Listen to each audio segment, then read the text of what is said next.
Welcome to a special edition of Raging Chicken's Out to Coop podcast. This is an Out to Coop Extra, and I am recording from Kutztown University. This is Campus Equity Week, and it's a week where we get to highlight the conditions of adjunct faculty members across the country, and to hopefully redouble efforts to organize and kind of assert a very different vision of higher education than is what is out there for the most part. Well, right now I'm sitting here with Amy Lynch-Biniek. She is the chair of the statewide Adjunct Faculty Committee for APSCUF, and that is my union too as well. She's also the adjunct faculty chair here at Kutztown University, and someone who's in my department literally around the corner. So it's like it's a win-win. So welcome, Amy. Thank you. You can't avoid me no matter what you do. That's great. She's also, by the way, for those of you who tune into Out to Coop for space news every week, Amy is also a top-level geek. So she's the one, and maybe, who knows, maybe I'll get her to talk a little about Star Trek Discovery at the end of this. I did just tell my students that Neil deGrasse Tyson is my space husband. There you have it. So, all right. So, Amy, tell us a little bit about, a little bit of background of Campus Equity Week, right? Kind of what are we doing here this week? Because it's not just Kutztown. This is happening across the country. Absolutely. Campus Equity Week is an event that has been organized every other year by a new faculty majority and the Coalition of Contingent Academic Labor, or COCAL. And you can read more about them at campusequity2017.com. And it's meant to draw attention to the inequities that we see across higher education. Our labor system has really set up two tiers of faculty. 25% of faculty nationwide are on the tenure track and have some amount of security in their job, whereas a whopping 75% now are on some kind of contingent contract. Now, what that means varies from place to place, but generally speaking, those faculty make significantly less than tenure-line faculty. They generally have little or no health benefits, no job security, and contracts that range anywhere from a single semester to 3 years. Oh, good. So now we were talking a little bit about this earlier. So it's like, on the one hand, the whole idea about adjunct faculty, just to put this in a broader context, initially was like, okay, maybe you want to bring in people from the outside for special courses. Maybe you want to bring in guest lecturers to teach particular courses, or kind of fill in where, where there was need. But that is not the way that adjunct faculty exist in the system today, right? No, not at all. The AAUP just put out a great graphic. You can find it on their blog and website this past week, where they demonstrated how that shift has happened over the years, that indeed it used to be reversed. There used to be about 20% adjuncts working for exactly the reasons you mentioned, and it made sense. You have someone on sabbatical, you need a temporary replacement. You'd like to bring in a professional who has a certain amount of expertise in a career your students are training for. You'd like to have them in as a guest. But that's changed as administrators have realized how much more economically efficient it is to have instead legions of temporary workers working flex workers the same way they would in industry. Now, I don't think that education should be treated like industry, but if it is, then what we need to do is I think, band together and fight back the way a lot of unions do in industry to protect the rights of those workers.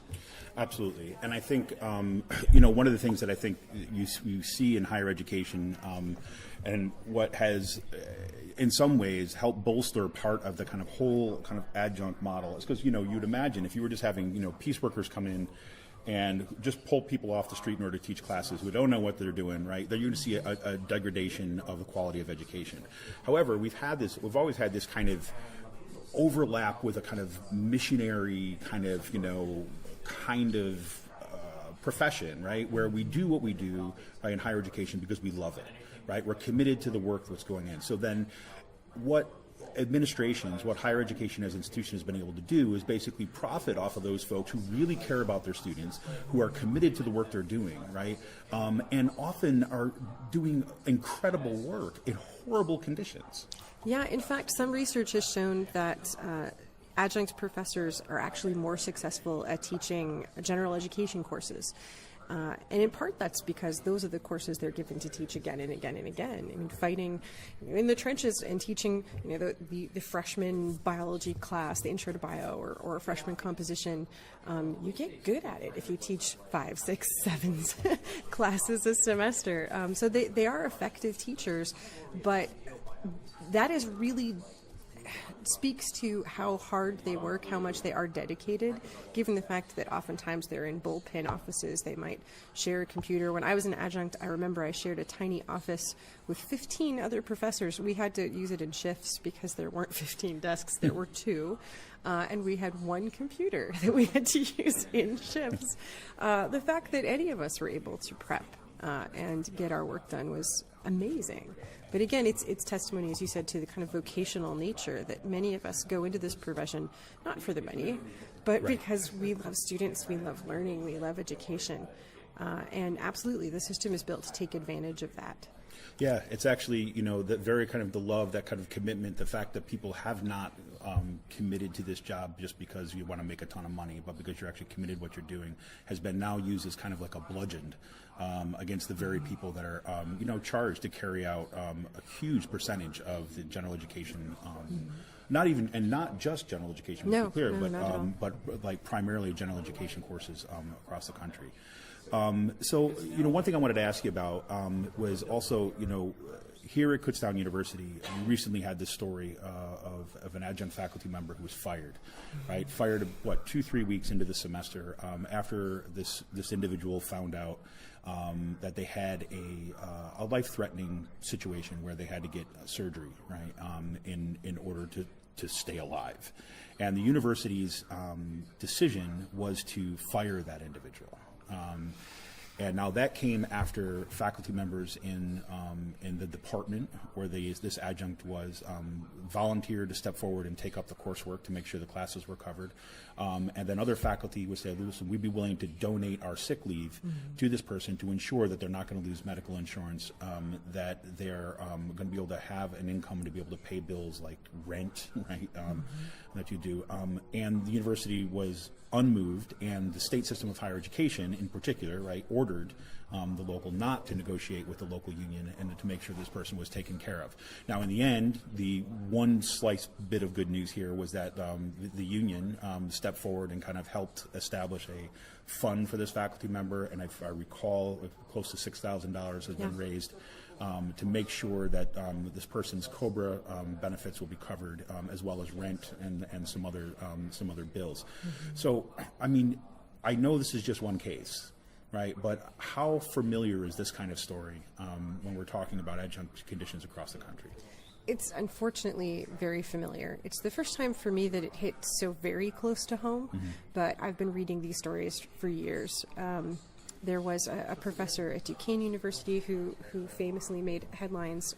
She had cancer and died while she was an adjunct for similar reasons. She couldn't pay her healthcare bills. She wasn't fully covered by the university. And since that time, we've seen stories in the New York Times, the Washington Post, the Atlantic, talking about how many adjunct professors are on welfare, how many of them are homeless, how many other jobs they have to work in order to keep teaching. So unfortunately, it's very familiar. Another thing that's unfortunate about that is that I think too often some well-meaning tenure-line folks will respond by saying, well, they should just quit. If this job won't pay their health care benefits, if they have to be on food stamps, just leave. And what they don't realize is that these are folks like me who've spent years in graduate programs training for exactly this job. Right. And it is not easy for someone who's trained for 7, 8, 9 years to be a professor to suddenly say, I'm going to recreate myself as something else.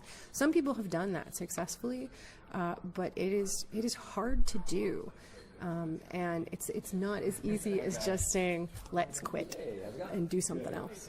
No, right, and it should be said too as well. Is like unlike what we have in other industries, it's not as if there's not jobs. right? What there's a lack of are tenure track jobs, right? And so you have people who are highly trained. They're coming because there's been a lot over the years, talking about the overproduction of PhDs and things like this. No, that's a fallacy. Right, exactly. So because it's like the jobs are there. What we've seen shifted is, just like we've seen everywhere across the country, right? We've seen this kind of neoliberal shift where you're going to look to kind of, minimize the number of permanent faculty and kind of increase the kind of precarity that you have across the workforce. So, and I think that's that kind of misnomer, right? The idea that overproducing PhDs really needs to be addressed here because it, said, well, they knew what they were signing up for and there's not a lot of jobs, the market's real bad. And that's not accurate, right? No. There's reason why all these adjuncts have jobs, right? Yeah. It's just that the jobs suck.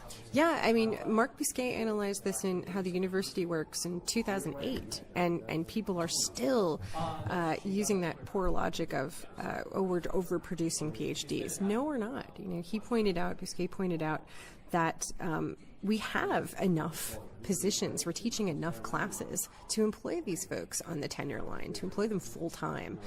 It's the university's choice to do it through temporary contracts, through half-time contracts, because it's cheaper for them.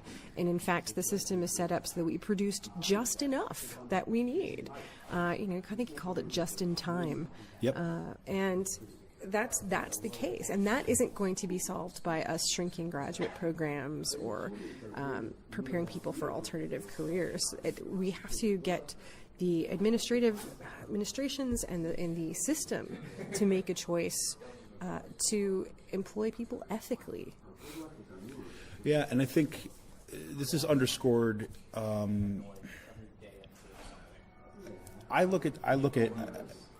So much of I'm trying not to just to go off on a diatribe here, right? But it's half of it. I mean, I think so much of this effort requires tenure-line faculty members to actually rethink their relationship to this institution and what it is that we do here, right? Because too often what happens is that you have tenure-line faculty members will kind of think about what they did and where they got, and the job that they got simply is based solely upon their merit, that they're special, and that the reason why that adjunct faculty are adjunct is because they're not as special. I mean, it's the same kind of dynamic that we see happen all over the place right now. It's this kind of cult of meritocracy, but where meritocracy actually doesn't function, right? It's a myth that helps to kind of keep this division going. Yeah, I've often told graduate students that I got my job because I'm lucky. Not that I'm not qualified for it, I am, but so were a lot of other folks. And that idea that special snowflakes get the jobs and the rest of them just aren't working hard enough is not the case.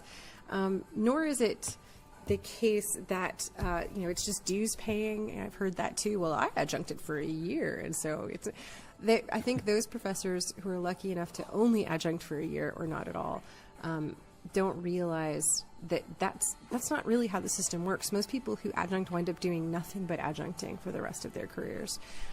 That's why I think our contract in APSCUF uses the term temporary faculty, and it's such a misnomer. We have faculty who've been temporary for 5-10 years. Exactly. So, this is a good place to take a break. So we're going to, when we come back, I want to talk first about APSCUF's contract, right? And kind of some of the differences we see here at APSCUF, but also some of the challenges for going forward. And then also, what's the ask today, right? What are people asking? What's the kind of the goal of Campus Equity Week, and where does that kind of position us forward? So this is Kevin Mahoney, editor and founder of Raging Chicken Press. We'll be back right after this with Amy Lynch-Biniek, and this is Campus Equity Week at Kutztown University.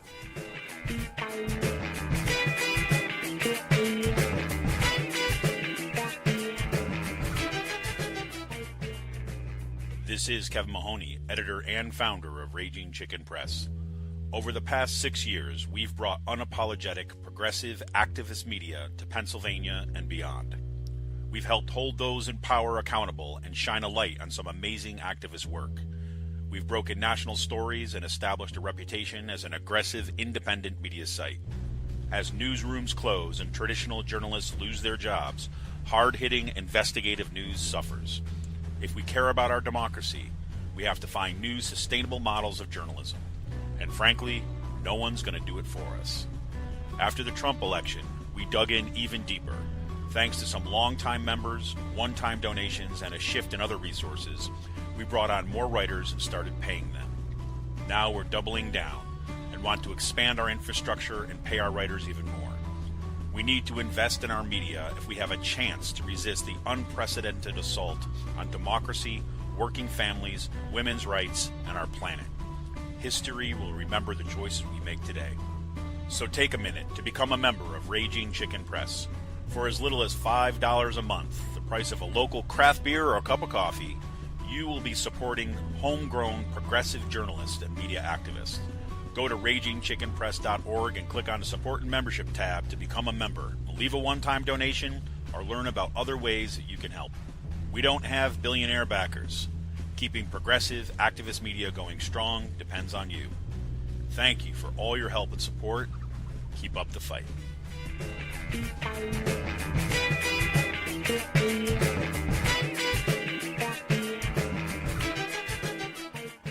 Welcome back to Raging Chicken's Out to Coop Extra. Sitting here with Amy Lynch-Biniek. She is the statewide chair, adjunct chair of the Adjunct Committee for APSCUF, the statewide chair.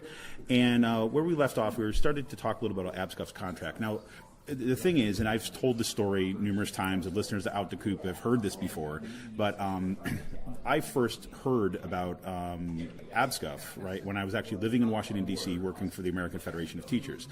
And I was working on temporary faculty issues. And I was updating a report, and I had to call around the country just looking for language, contract language from different places that were addressing the issue, trying to find different ways of addressing the issue of precarity, basically, and so bringing in new language that was kind of victories and so on. And everybody that I spoke to, were from the left coast to the right coast, were said you got to check out APSCUF contract. So I did, right, and saw why they kept on pointing me to that. They kept on saying it's the gold standard, and said, so we wish we could get this, right? Now, so part of the protections we have in the contract, maybe you can tell us a little bit about what exists right now in terms of protections for temporary faculty members. But then we'll move on from there. I want to say, okay, just because it may be the gold standard doesn't mean that we're not without problems. So maybe you could walk back a little bit then and say, well, so what does the APSCUF contract look like in terms of its the role, protections, or how does that look like in the contract as opposed compared to some other places across the country? Well, first of all, the fact that the temporary faculty, which is what they're called in our contract, there's many names, I know that, and sometimes they can be contentious, that they call, our contract calls them temporary faculty. The fact that they are part of the same union as the tenure-line faculty is unusual in and of itself. That is happening at some places, but very often they're not welcome into the union with the tenure-line faculty, unfortunately, and are having to create their own unions, sometimes through associations with workers' unions outside of education. So that in itself, I think, is impressive that we're one union. They share most of the same protections as tenure-line faculty. They have grievance rights, for instance. They have above average pay, which isn't saying too much, granted, since the average pay is, I think it's up to like $2,700 a course now. But they're typically making about $20,000 a year outside of KU. They make better than that in Apache school.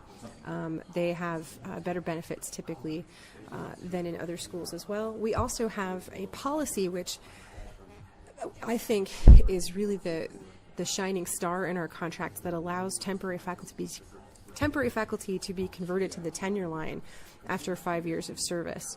Now, it has its own problems and snags as well, but it's so unusual that when I tell people from other systems about it, they want to see the contract language. Yes.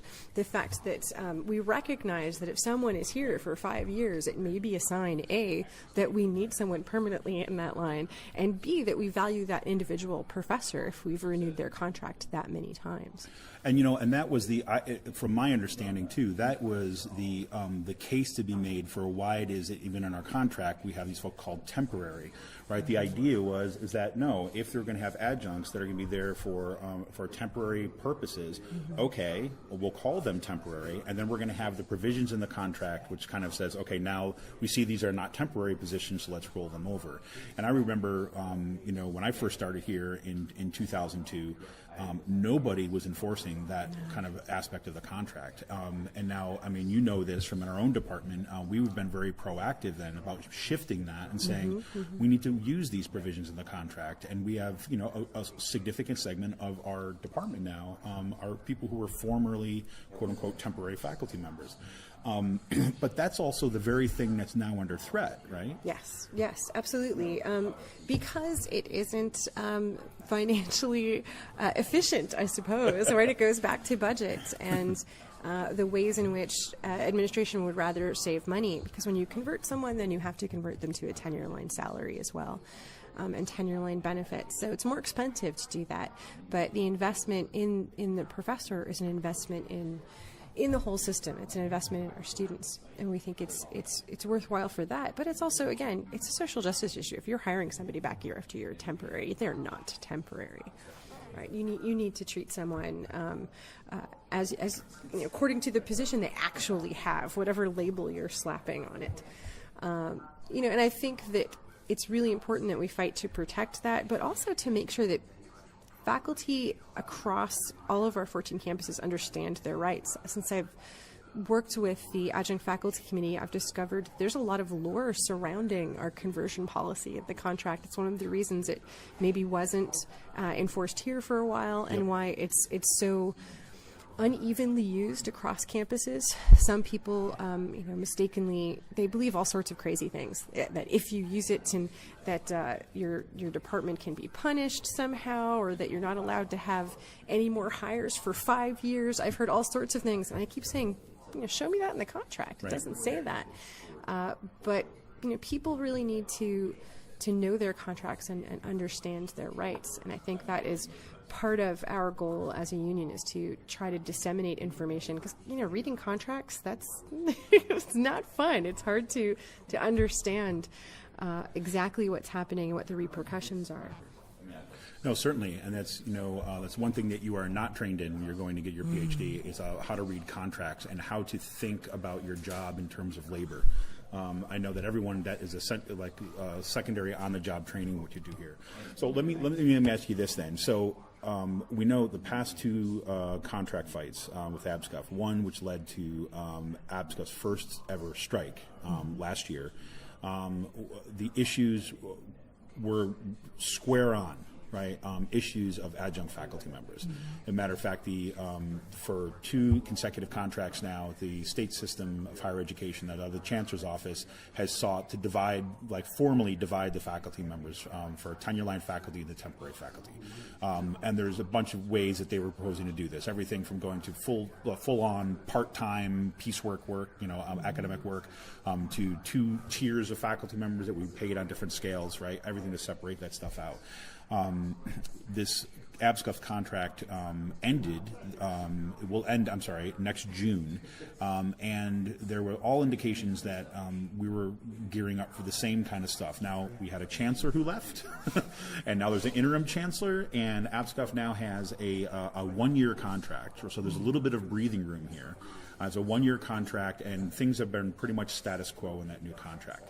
But all the indications are pointing toward that this is going to be kind of one of the key issues moving forward, right? So how do you see that challenge? And how prepared do you think the union is, right, particularly kind of the tenure-line faculty members, to understand that we need one union as opposed to, okay, I'm just going to take mine and sell off the rest? Yeah, I think that's key. I mean, certainly our temporary colleagues understand what's at stake. They live that reality every day. I think that where we need to do work is among the tenure-line faculty and help everyone to realize that this affects all of us, that the adjunctification of higher education is what's leading to, for instance, the fact that we're all doing a heck of a lot more work with less. I think about how much of my time is spent in meeting after meeting after meeting and doing assessment work and service work. There are fewer tenure-line faculty to shoulder those burdens because conventionally we don't give that work to our temporary colleagues, although many of them do. Right. They've stepped up to help because we simply can't get it all done. Helping them understand the long-term effects of this on education generally, I think, is really important, and it's where we need to do a lot of work. I think, unfortunately, between contracts, a lot of tenure-line faculty don't think about this issue at all. I just have a post that I think is going up on APSCUF's blog today that's titled "We Can Do Better." That I think I've been very impressed at how we've stood up shoulder to shoulder with our adjunct colleagues in moments of crisis, but I'd like to see us do that between contract negotiations. I think it would make the challenge of contract negotiations a little bit easier. I think it's not so much preparing for the potential of a strike, but changing the culture of how we talk about labor and how we talk about our temporary colleagues every day in department meetings when we're scheduling with the chair. I would love to see department chairs care as much about the scheduling needs and concerns of their temporary colleagues as they do their tenure-line colleagues. I would like us to ask questions about staffing in every meeting we're in. How are we going to staff that? I would like to see tenure-line faculty who see bullpen offices and shared computers and stuff like that call their deans and say, hey, what is this about? Can we do better than this? And advocate for those kinds of changes. That if we do that every day between contracts, then there's more momentum to use to fight those larger fights, during the contract. Well, and I think that, there's exactly the point in my mind, right? Because it's that dailiness that is going to, kind of position us better for the longer fights. Because the way I look at this is ultimately what we've got on our hands is a political fight, right? We talk about long-term kind of disinvestment from higher education, especially at the state university systems and so on. And that has been, let's be frank about it, it's been a bipartisan move that's happened over 30, 40 years, right? Because it's convenient to kind of buy into the kind of, lower taxes and, let's public-private partnership stuff, which has been exactly part and parcel to this kind of move to squeeze universities to kind of foreground austerity measures, right? And to, decrease the number of tenure-line faculty members and, the people who are on the front lines, the adjunct faculty members to just kind of fully exploit them, right? That is the kind of the legacy of the past 30, 40 years. And if we're, and again, we're not alone in this at this university, certainly, but I think APSCUF is well positioned actually to say, okay, we can do this organizational work precisely because we have one union, right? And then it's say, well, how do we build this, the fight for the long haul? Because we're going to need it both at the state level when it comes to funding battles and budget battles, but also I think kind of serving as a model for what's possible in higher education if we just refuse to just buy into the kind of tip of the nose thinking, which is about, I just need to get mine now and screw the rest of us. And I think when we stood up and went on strike last year, that was exactly the message, that we are willing to stand up as one union, and it made a tremendous difference. And as long as we can keep that momentum going every day, I think that we can make a difference. We can fend off some of those changes. We can demand that labor be treated more fairly. I'm very proud of what we did, and I'm learning every day ways we can organize and advocate, and it takes all of us, though. I keep reminding people that you can't say, well, the union will take care of that. Well, you are the union. We all have to do these things. So, for instance, you mentioned the temporary faculty member who was fired because he or she couldn't work after getting sick and couldn't pay rent and health care costs. My committee is working on language that we can recommend to the negotiations committee. We're working on that now, having learned from that, saying, okay, how do we put something in the contract that will allow tenure-line faculty to donate sick days, that will prevent something like that from happening again? That we have to pay attention to the issues happening on our campus and think about how they can inform a better contract, not just for that campus or that department, but for the entire system. Oh, awesome. Well, let's bring it back here then to Campus Equity Week. The reason why we're sitting here in what I'd like to affectionately call the Dead President's Room at Kutztown University. Yeah. Literally, there's There's pictures of dead presidents all over the place. I mean, presidents of universities. So I just to be clear about this. And I have to say this, and we're sitting under the newly hung portrait of Guido Pacchini, who was actually the chair of the Board of Governors. He's a member of the Kutztown's Board of Trustees, Guido Pacchini. If anybody's been following Raging Chicken over the past years, you know that we've been written about him extensively, especially since he wanted to hire chancellors in the secret sessions, right, with confidentiality. Anyways, that's a total side point. But that's where we're kind of sitting. But the reason we're here is for Campus Equity Week. So, so people come. I mean, I see that you've got, information up around the room, and of course, like any good action, you've got coffee and treats. Coffee and sugar. Come on, man. Yeah. But lots of kind of information and so on. So put this in the realm of the ask. Like, what is the goal of Campus Equity Week, say, across the country? What do you hope to kind of come out of what we see here today? And what is, why this week exists to begin with? What do we want? Well, we want, first of all, people to have that information. I even talked about how, among our compatriots, a lot of them aren't aware of their rights within the contract. So just letting students and faculty and administrators know what the issues are.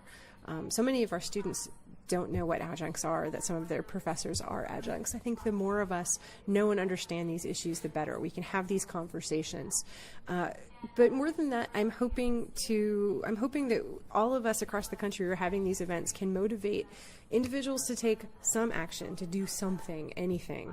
We live in an age, I think, where people are beginning to realize, I need to get off my couch and do something. And it doesn't have to be protesting in the streets, doesn't have to be walking a picket line.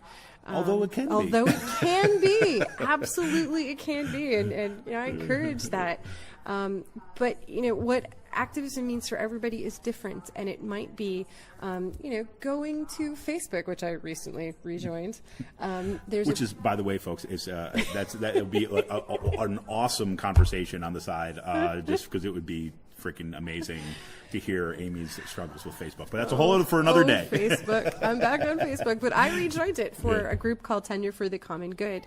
And these are tenure-line faculty from across the nation who are saying, okay, what are the things that we can do? Those little things that we can do. So one of the things that I'm asking people who stop into our event today to do is to look, for instance, at the letter that Facebook group has composed for U.S. News and World Report. As you know, they rank universities every year, and a lot of students and parents make decisions based on those rankings. And what this letter points out is that currently only 5% of that category is dedicated to what a university's labor structure is like, how many part-time and full-time faculty they have. And we'd like to see that count for more. They also give 35% of their ratings to faculty salaries, but they don't count adjunct salaries in that, which is astounding to me. So like a tiny thing that people can do is sign this letter, which already has over 1,000 signatures on it, which is going to U.S. News Report, and we're hoping that they will make a change. We can actually affect some change. It's been picked up by the press. It's getting momentum. I want people to realize there's lots of ways that they can contribute and be active to make a difference.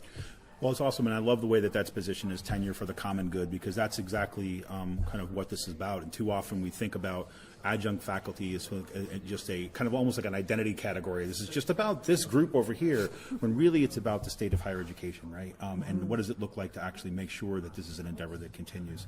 So we will put links to tenure for the common good. We will put links to the letter that Amy was just talking about, and also link a bunch of her awesome work on contingency and adjunct faculty across the state, and or across the country rather, and her as soon as it's up, her blog post over at APSCUF, kind of laying out issues around Campus Equity Week and what we need to be doing here as a union and as a people if we give half a crap about democracy in the future of this country.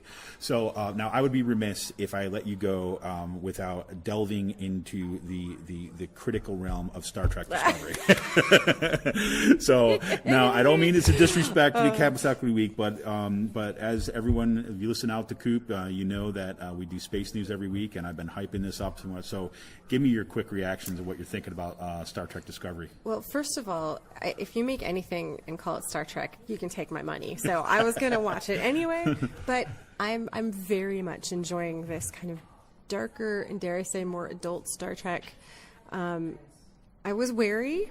I didn't know what it was going to be like, but I think that they're delving into kind of a less shiny version of Roddenberry's future. He liked to show in the original series and in the Next Generation, what we eventually are able to be, where there's no racism and there's no sexism and there's no money, for goodness sakes.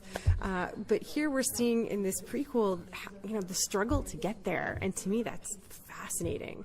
To see that there's, Federation people and Starfleet people with dark sides, and they're struggling, wrestling with ethics. I dig it. I do. Yeah, I like it a lot. I think it's been pretty cool. And like I shared you that one article from Rolling Stone, which is, I think it was Rolling Stone article that says that this the producers of it were explicit about it. Said this is Star Trek for the Trump era. Yeah.